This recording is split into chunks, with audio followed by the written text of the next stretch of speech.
গাজায় ইসরায়েলের নৃশংস আগ্রাসন অব্যাহত রয়েছে প্রায় 17 মাস ধরে। এই সময়ের মধ্যে হাজার হাজার নিরীহ মানুষের মৃত্যু ও অবর্ণনীয় মানবিক বিপর্যয় সৃষ্টি হয়েছে। এই প্রেক্ষাপটে শনিবার 5 এপ্রিল বিশ্বের প্রখ্যাত মুসলিম চিন্তাবিদরা এক গুরুত্বপূর্ণ ফতোয়া জারি করেছেন। তারা বিশ্বের সব মুসলিম ও মুসলিম সংখ্যাগরিষ্ঠ দেশকে ইসরায়েলের বিরুদ্ধে জিহাদের আহ্বান জানিয়েছেন। 5 দফার এই ফতোয়ায় বলা হয়েছে, গাজার বর্বরতা বন্ধে মুসলিমরা যদি নিষ্ক্রিয় থাকে তবে সেটি ইসলামী শরিয়ার দৃষ্টিতে ফিলিস্তিনিদের বিরুদ্ধে গুরুতর অপরাধ হিসেবে বিবেচিত হবে।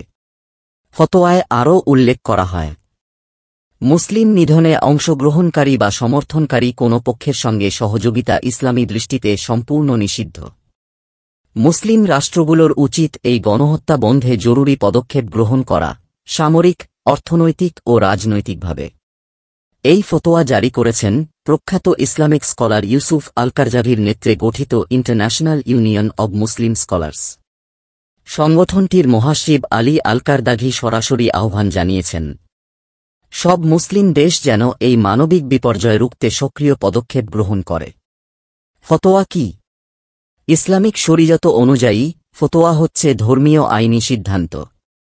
এটি কুরআন ও হাদিসের আলোকে প্রদান করা হয়। আলী আল-কারদাঘি মধ্যপ্রাচ্যের অন্যতম সম্মানিত ধর্মীয় নেতা। তার ফতোয়াগুলোর প্রভাব বিশ্বের প্রায় 170 কোটি সুন্নি মুসলমানের ওপর রয়েছে।